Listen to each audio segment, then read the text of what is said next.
आए हैं सो जाएंगे राजा रंग फकीर, एक सिंहासन चढ़ चले एक बंधे जंजीर। तो जब आए हैं जाना ही है, तो जाना कहाँ है ये जानना बहुत जरूरी है। ये जानना जरूरी है कि तुम आए कहाँ से हो, क्यों आए हो, क्या उद्देश्य है। मनुष्य का शरीर मिला तो क्यों मिला है, किस लिए ये मानुष की देही मिली है। इस देही में क्या क्या होता है आप सभी को पता है। निद्रा भोजन भोग भय ए पशु पुरख समान, ज्ञान अधिक एक नरन में ज्ञान बिना पशु जान। यहाँ आए हैं तो ये जानना बहुत जरूरी है। निद्रा पशु भी ले रहा है, भोजन पशु भी खा रहा है, भोग पशु भी कर रहा है, भय पशु को भी है। लेकिन मनुष्य तेरे अंदर क्या अलग है, वो ये कि तुझे ज्ञान है, अच्छे बुरे की पहचान है, तुझे समझ है, तू समझ सकता है। छोटे बच्चे को कहें आग को हाथ मत लगाएं, वहीं जाएगा, जब हाथ जल जाएगा दोबारा उसको कहेंगे भी तो भी नहीं हाथ लगाएगा, क्योंकि एक बार जल गया। तो ऐसे ही मनुष्य को समझ है, बुजुर्गों ने समझाया इस मार्ग पर जाना है, ये काम करना है, उसके पास बैठना, उसके पास नहीं बैठना। वहाँ अच्छी शिक्षा मिलती है वहाँ जाओ, जहाँ गलत शिक्षा मिलती है वहाँ मत जाओ। रोज सिखाते हैं बच्चों को, लेकिन किसी ने ये बात नहीं समझाई कि यहाँ आए हो तो आने का उद्देश्य क्या है। किसी ने ये नहीं कहा कि जो पुरातन ऋषि मुनि मनीषी संत कह के गए उसके ऊपर भी ध्यान दे लो। आज ये गुरु रविदास जी महाराज का मंदिर है, और ये गुरु रविदास जी की बड़ी, हम अभी आने वाले समय में 1 फरवरी को जयंती भी निकालेंगे। पूरे भारतवर्ष में क्या विश्व भर में निकालते हैं, हर वर्ष निकालते हैं। और जब हमने यहाँ आके कल देखा हाल, तो हमें लगा कि शायद यहाँ कोई साल में एक बार ही आता होगा, क्योंकि सत्संग जो गुरुओं ने कहा वो तो हमने सुना ही नहीं। गुरु रविदास जी की बात ही अगर मैं करूं, उन्होंने क्या कहा, हरीसा हीरा छोड़ के करे आन की आस, तेनर दो जग जाएंगे सतभाष्य रविदास। हरीसा हीरा छोड़ करके अगर किसी और की आस कर रहे हो तो दो जग में जाना पड़ेगा, और मोहर लगा ली कि वो तो हमारे गुरु हैं, उन्होंने जो कहा वो भी ध्यान रखें। जात पात पूछे नहीं कोई, हरि भजे सो हरि का होए। जात ना पूछो साध की, पूछ लीजियो ज्ञान, मोल करो तलवार का, पड़ी रहन दो म्यान। ये तो गुरु रविदास जी महाराज ने ही तो कहा है, बिना गुरु इस जीव के कभी ना हो कल्याण। बिना गुरु के कभी कल्याण नहीं होगा। लेकिन गुरु की तलाश नहीं करते। परमात्मा की तलाश तो तभी करेंगे जब गुरु की तलाश होगी। अगर आज हम गुरु रविदास जी महाराज की बात करें तो उनको 650 साल हो गए संसार से रुखसत हुए, और आज हम कहें कि हमें तो उन्हीं से ज्ञान लेना है, नहीं मिलेगा। हमें उन्हीं से परमात्मा का एहसास करना नहीं होगा। गुरु रविदास जी महाराज ने मीराबाई को ब्रह्म का ज्ञान दिया, ईश्वर का ज्ञान दिया, परमात्मा के साथ जोड़ा। गुरु रविदास जी महाराज ने उस समय के 54 राजा रानियों को ज्ञान दिया। उस समय के इतिहास पढ़ के देख लो, आप पढ़ा करो, कभी पढ़ लो, चाहे इतिहास पुराने। हो गए वलियों पीरों के, सतगुरु ने ही बदले सबके, लेख लिखे तकदीरों के। सतगुरु ही तो संसार में बदलते हैं दुनिया के लेख। लख पीर पैगंबर ओलिया, लख काजी मुल्ला शेख, किन्हें शांति ना पाइया बिन सतगुरु दे उपदेश। बिना सतगुरु के उपदेश के इस मन की अवस्था को ठीक नहीं किया जा सकता। बिना सतगुरु के उपदेश के इस पार ब्रह्म परमेश्वर की लगता नहीं हो सकती, इस परमेश्वर का बोध नहीं हो सकता, एहसास नहीं हो सकता। आप चाहे किसी गुरु को मानते हो, किसी पीर को मानते हो, फकीर को मानते हो, संत को मानते हो, मुबारक है। भगवान श्री राम को मानते, मुबारक है। उन्होंने जो कहा वो भी मान लो, उन्होंने जो बात कही वो उसको भी स्वीकार कर लो। वो कह रहे हरि व्यापक सर्वत्र समाना, प्रेम ते प्रगट होई में जाना। हरि तो सर्वत्र समाया हुआ है, लेकिन ये प्रेम से प्रकट होता है। और प्रेम कहाँ से आएगा? बिना गुरु के प्रेम आ ही नहीं सकता। जीवन में कभी किसी के भी नहीं आया। तो गुरु रविदास जी ने जो ज्ञान दिया, आज भी समय के सदगुरु माता सुदीक्षा जी महाराज इस ब्रह्म ज्ञान को दे रहे हैं, ईश्वर के ज्ञान को दे रहे हैं, ईश्वर की जानकारी दे रहे हैं, ईश्वर की पहचान करा रहे हैं और हमारी अपनी भी पहचान करा रहे। मैं कौन हूँ, मैं कहाँ से आया हूँ, मुझे कहाँ जाना है। तो यहाँ यही शब्द कहे जा रहे कि भाई संसार में आए हो, क्यों सो रहे हो व्यर्थ में, पुरनूर जिंदगी की शहर खो रहे हैं लोग। सूरज चढ़ा हुआ है मगर सो रहे हैं लोग। निद्रा में सोए पड़े, गफलत की नींद में, गफलत में सोने वाले क्यों खुद से बेखबर है। क्या ये तुझे पता है मंजिल तेरी किधर है? कहाँ से तू आया है ये पता करना बहुत जरूरी है। और अगर नहीं पता किया तो जीवन ऐसे ही चला जाएगा। अभी बच्चा बोल भी रहा था, अच्छे दिन पाछे गए किया ना हरि से हेत, फिर पछताए क्या होत है, जब चिड़िया चुग जाए खेत। कौन सा खेत चिड़िया चुग रही? ये श्वासों की पूंजी जो मिली है, ये दिन प्रतिदिन घट रही है। हम खुश होते हैं, बेटे का जन्मदिन मना रहे हैं, 20 साल का हो गया, जिंदगी के 20 साल घट गए। 40 साल का हो गया, 40 साल घट गए। 60 साल का हो गया, 60 साल घट गए। और धीरे धीरे करते करते सारा जीवन ही समाप्त हो जाता है। तो समाप्त होने से पहले जानना जरूरी है कि तुम कौन हो। तुम एक आत्मा हो, ईश्वर अंश जीव अविनाशी, चेतन सहज अमन सुख राशि, जो माया बस भयो गुसाई, बंधो कीर मरकट के न्याय। एक माया में फंस गए बंदर की तरह।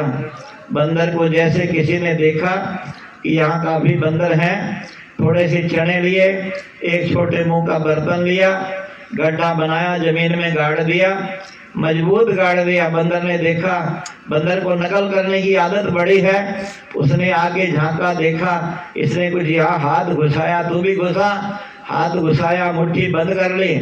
तो मुट्ठी बंद करी, मोटी हो गई, फंस गए। अब बंदर को डर हो गया, नीचे किसी ने मेरा हाथ पकड़ लिया, निकल नहीं रहा है। मदारी आया, गले में रस्सी डाली, एक डंडा मारा, हाथ से चने छूट गए।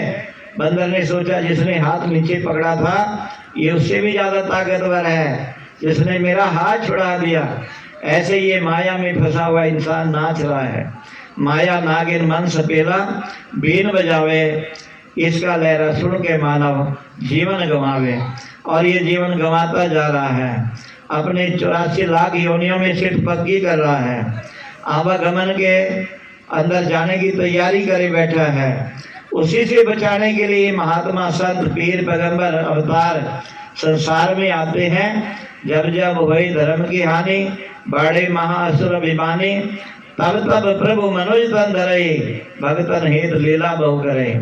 ये आके संदेश देते हैं दुनिया के अंदर, दुनिया के लोगों, मेरे भाइयों, मित्रों, बंधुओं, रिश्तेदारों, सगे संबंधियों, इस पार ब्रह्म परमेश्वर परमात्मा को जान लो, जिसके लिए मनुष्य का जन्म मिला है। भाई प्राप्त मानुष देवरिया, गोविंद मिलन की ऐ तेरी बरिया, अवर काज तेरे कीते ने काम, मिल साध संगत भजे केवल नाम। इसलिए मिला मनुष्य का जन्म कि साधु महात्मा की शरण में आके इस पार ब्रह्म परमेश्वर परमात्मा की पहचान कर ले, इस ईश्वर को जान ले। ये ईश्वर तेरा आधार है, तेरा मूल है, तेरा स्रोत है, तेरा केंद्र है। इसके बिना तेरा गुजारा नहीं है। यहाँ तो जितने दिन तू जीने के लिए आया तू जिएगा। और इस संसार में दुख भी सभी को होंगे, कोई व्यक्ति ऐसा नहीं होता जिसको दुख नहीं होता। गोस्वामी तुलसीदास कह के गए, तुलसी इस संसार में दुख सभी को होए, ज्ञानी काटे ज्ञान से, अज्ञानी काटे रोए। अज्ञानी रो करके काटता है और ज्ञानी क्या कह रहे, प्रभु तेरा शुक्र है, दुख में भी तुझे हरा दिया, सुख में भी तुझे ध्याऊं। हे प्रभु मैं दुख में भी तेरी आराधना करूं, सुख में भी तेरा ध्यान करूं। तो यह ऐसे आगे बताया जी, रंग बिरंगी इस दुनिया में क्यों खुद को उलझाता तू, नासवान माया में अपनी क्यों है जान फसाता तू। तो सत्संगत यहाँ ये जिक्र सच्चे पातशाह कह रहे हैं भाई जहाँ से तू बिछड़ा है उसको तो पहचान ले, ये सोने का वक्त नहीं है, जाग जा। और ये दुनिया रंग बिरंगी है, इसमें तेरा मन भरमा रहा है, तू भ्रम में फंसा हुआ है। लोगों भ्रम ना बोलो भाई, खाली खलक खलक में खालिक पूर्व रियास रब ठाई, पूरा सतगुरु भेटिया जिसे बनत बनाई। पूरा सतगुरु संसार में जब आता है तो ये भरम भुलेखे से दूर कर देता है, भरम भुलेखे खत्म कर देता है, ये जन्म मरण के अंदेशे को खत्म कर देता है, आवागमन से रहित जिंदगी दे देता है। आवागमन के चक्कर में सब फंसे पड़े हैं, सब जा रहे हैं, कोई नहीं बचेगा। केवल एक ब्रह्म ज्ञानी संत होता है जो जीते जी मिला है मुझको सतगुरु पूरा, आना जाना खत्म हुआ, सहज अवस्था हुई प्राप्त, कष्ट उठाना खत्म हुआ। यहाँ खाली बात नहीं की जाती, यहाँ दिया जाता है सौदा, ये नाम का धन दिया जाता है। नाम धन के बिना सब गरीब हैं, चाहे अमीर अरबपति खरबपति हो संसार में। महात्माओं ने लिखा ज्ञानी चतुर कुलीन अति धनवंत, कहते धन भी भारी हो, मर्तक कहिए नानका जो प्रीत नहीं भगवंत। अगर भगवान से प्रेम नहीं है तो मर्तक कहा जाता है। जागट प्रेम ना संचरे पागड़ मढ़ी मसान। जिस घट में प्रेम नहीं है घर में, वो घर ये शरीर और इसमें ये घट गला हृदय मन बुद्धि चित्त, अगर इनमें प्रेम नहीं है तो शमशान भूमि के बराबर जीवन है।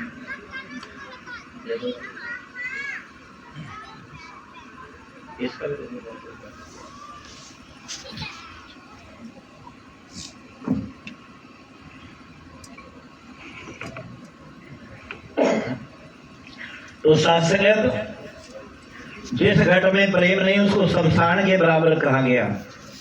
और प्रेम अपने आप आता नहीं, आया ही नहीं कभी किसी के जीवन में। अपने आप प्रेम नहीं उपजे, प्रभु चाहे तो होता है। हाँ, किसी के जीवन में ऐसा प्रेम तो आ सकता है जहाँ कोई पिटवा दे किसी को, प्रेम किसी के मुकदमा करवा दे, वो तो आ सकता है जीवन में अपने आप। लेकिन ये प्रभु भक्ति का प्रेम नहीं आ सकता। ये प्रेम तो संत महात्मा कृपा करते हैं, और संत भी वो जो जाने सो ही जनाए। तुम्हें ही जाने तुम्हें ही हो जाए। अपने आप प्रेम नहीं बुझे, गुरु चाहे तो होता है। बुझा हुआ दिया जेकर गुरु जगावे जगता है। अगर गुरु जीवन में आता है, गुरु अंधकार से प्रकाश की ओर ले जाता है। अस्तो माँ सदगम्य तमसो माँ ज्योतिर्गम्य। तो ये अंधकार से प्रकाश की ओर ले जाने का काम संसार में सदगुरु करता है जी। तन भी तेरा नहीं है अपना, इसे छोड़कर जाना है। तन के संग जुड़े साथी ने काम न तेरे आना है। जितने भी तेरे साथ लगे हुए दोस्त रिश्तेदार सगे संबंधी भाई बहन मित्र, और ये यहाँ तक तेरा शरीर, ये 5 तत्वों का तेरा शरीर, ये भी तेरे साथ नहीं जाएगा। ये फरमाया जा रहा है, सदगुरु कह रहे हैं इस बात को। पुराने जितने भी गुरु पीर पैगंबर हुए सबकी वाणी पढ़ लो, चाहे इतिहास पुराने पिछले वलियों पीरों के किसी के पढ़ लो। मिला है जिनको सदगुरु पूरा, उनकी वाणी बदल गई। चरण धूड़ जिस मस्तक धारी रेख पुराने बदल गए। ये तन भी साथ नहीं देगा, कोई रिश्तेदार सगे संबंधी भी साथ नहीं देंगे, सब छोड़ देंगे। सब कह देंगे भैया अब ले चलो देर हो रही है। कोई रिश्तेदार अरे आ जाएगा वहीं, क्यों देर कर रहे हो, मिट्टी खराब हो जाएगी, क्यों भाई रख लो महीना 2 महीना 10 दिन, इतने साल कमाई खाई रोटी खाई कमाई हुई, इतना दौलत इकट्ठी करके गया, थोड़े दिन रख लो। लेकिन कोई नहीं रखता। तो यहाँ कह रहे भाई कोई साथ देने वाला नहीं है। अगर साथ कोई देगा तो केवल परमात्मा साथ देता है, सदगुरु साथ देता है। जितना भी संसार है मतलब के हैं रिश्ते नाते, मतलब के रिश्तेदार सभी सारे रिश्तेदार मतलब के। एक संसार में अगर कोई है सच्चा तो केवल सदगुरु होता है। संसार में आधार ही सदगुरु है मनुष्य के जीवन का। अगर ये जीवन में सदगुरु नहीं आया तो जैसे अभी दास ने जिक्र किया कि ये परमात्मा के बिना ये जीवन शमशान घाट के बराबर है। मनुष्य जीवन जी भी रहे, खा भी रहे, पी भी रहे, सो भी रहे हैं। अगर ऐसा नहीं होता तो वाणी में पढ़ लो, गुरुवाणी में लिखा हुआ है, पशु पलटे मानुष चाम, मानुष के कुछ नहीं हाथ, करतूत पशु की मानस जात, लोग बेचारा करे दिन रात। मनुष्य को पशु की श्रेणी में लिखा गया। पशु अच्छा है उस मानव से यदि मानव से बात नहीं, मानव से तो पक्षी अच्छे किसी पे करते घात नहीं। मानव तो घात लगाए बैठा रहता है, एक डोल के ऊपर आदमी को मार देता है छोटे से कहीं, एक भाई को ही खत्म कर देता है थोड़ी जमीन के लालच में। इतना मानव गिर गया, इंसान गिर गया, अपना म्यार इतना गिरा लिया इंसान ने। धर्म अर्थ काम मोक्ष के रास्ते को तो छोड़ करके बैठ गया बहुत दूर। केवल एक ही रास्ता रह गया, लालच, लोभ, तृष्णाएं, लालसाएं बड़ी बड़ी हैं और उन लालसाओं में काट रहा है, मार रहा है आदमी, मर रहा है आदमी। देखिए इस दुनिया में क्या क्या कर रहा है आदमी। आदमी का जिस्म है लेकिन उसको क्या क्या कहा जा रहा है आप देखिए। जानवर तक कहा जाता है, ऐसे इंसान को जानवर तक कहा जाता है। तो ये संत महात्मा कहते भाई समय रहते, श्वास रहते अगर इस परमात्मा की लखता कर ली, बोध कर लिया, एहसास कर लिया तो ये जीवन तेरा सुखमय हो जाएगा। तेरा आवागमन से तू रहित हो जाएगा। जन्म मरण के मिटे अंदेशे, साधु के पूर्णोपदेशे। जन्म मरण से रहित है इस जग के करतार, जिसको चाहे बख्श दे रहमत के भंडार। जन्म मरण से रहित केवल परमात्मा है, कोई और जन्म मरण से रहित नहीं है। तो इसलिए परमात्मा का बोध होना जीवन में जरूरी है, परमात्मा का जीवन में आना जरूरी है। और जब ये परमात्मा जीवन में आ जाता है तो गुरु रविदास जी कह के गए, तो ही मोही अंतर कैसा। हे प्रभु जो तू है वो मैं हूँ और जो मैं हूँ वो तू है। और भी वाणी में लिखा है, जिधर देखता हूँ उधर तू ही तू है, हर एक शय में तेरा जलवा हूबहू है। सब जगह परमात्मा नजर आने लगता है। फिर अवस्था बन जाती है ऐसी, मुझ में भी, तुझ में भी, इसमें भी, उसमें भी राम समाया है, सब में राम समाया है, सब में राम समाया है। ऋषियों ने, मुनियों ने, पीरों ने, फकीरों ने ये समझाया है, सब में राम समाया है जी। आंखें जिनको देख रही है वो नज़ारे छूटेंगे, जिन पर तुझको नाज है इतना वो सहारे छूटेंगे। ये जो आंखें देख रही है, जितने भी ये प्रकृति सब नाशवान है, सब छूट जाएंगे। हम इसे छोड़ के जाना पड़ेगा। और जितने जिनसे हम नेह लगा रहे हैं, प्रीत लगा रहे हैं, वो भी हमारे काम नहीं आएंगे, वो भी काम नहीं आएंगे। और आपने देखा भी होगा, ऐसी बात नहीं सारे समझदार बैठे हो, कोई काम नहीं आता किसी के। आखिरी समय में केवल एक ही बात काम आती है, अंत गुरु ही काम ही आए, हाड़ मांस और चाम नहीं, अवतार भगत से मांगे लेखा, धर्मराज का काम नहीं। तो भगत भी ऐसा, अगर आज गुरु रविदास जी के गीत गा रहे हैं कि उनकी कटौती में गंगा बह रही थी, तो अपनी भी कटौती ठीक कर लो, उसमें भी गंगा बह जाएगी। अपनी कटौती भी ऐसी बना लो। आज गुरु बनाने आए हैं वो कटौती, समय के सदगुरु आज बना रहे हैं उस कटौती को। एक बार जो दिल से सुन ले इनके नेक विचारों को, आप तरे परिवार को तारे, तारे और हजारों को। इसकी संगत मिले जिसे वो बंदा बड़ा महान है। आज तो सारी दुनिया पे ये सदगुरु मेहरबान है। आज समय के सदगुरु माता सुदीक्षा जी महाराज विश्व भर में, पूरे संसार के अंदर, खाली भारतवर्ष ही नहीं, दुनिया के वो देश जो पश्चिमी सभ्यताओं से ग्रस्त हैं, पाश्चात्य संस्कृति जिनकी, वहाँ भी इन्होंने इस ब्रह्म के ज्ञान का उजाला फैला दिया। पूरी दुनिया में ये ज्ञान दे के मनुष्य को कि तू ईश्वर को जान ले, ईश्वर की जानकारी दे करके जन जन को संदेश दे रहे हैं कि आओ रब के दर्शन कर लो। संदेशा हर इंसान हर एक इंसान को ये संदेशा नहीं तो यहाँ तो छूट जाएंगे सब। सबने रास्ते में